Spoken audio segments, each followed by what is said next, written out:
Unong yalam jong ka wei ka hon ki Runar ba Kiengatiar ubala sha kem haki pulit ula dekat Khubor yala ka jong ka jing em ha utlai Phasi hapo ka along jong ka Khanapara police station hene ka sni thodien. Uni ubre ukerteng urudra rabha ubala sha kem halor ka case Arms Act menhak arpusa tarik yayong bat laya lamtian bishari u shayeng kashari henen ka arpusan tarik yayong hakaba ka yeng kashari kala pha set yu sansngi ha police custody.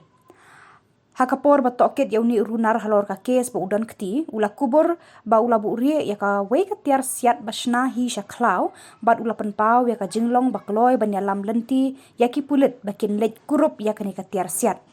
Kumtahi da ka jingalam lenti jong u ki pulit kila yok kurup ya ka ni ka tiar siat na klau Rani bari ha ka jinga don lang ki sakhi shimet ong u superintendent of police karibhoi Jakpal Singh Dhanwa ha ka kerwo.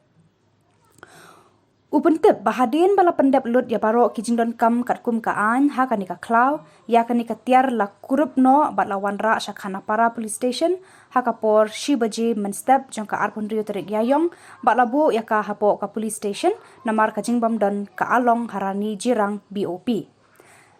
Hendrai menta kasngi arpun rio terik yayong ha kapor saw baji menstep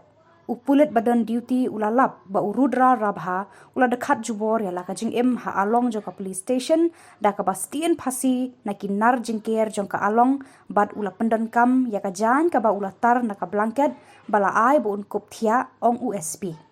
Halor kane ka jingja ka office u deputy commissioner kala pha ya u executive magistrate ban penlong ya ka postmortem ha ka jinga dan lang u medical officer harangkat ka jingring video shondur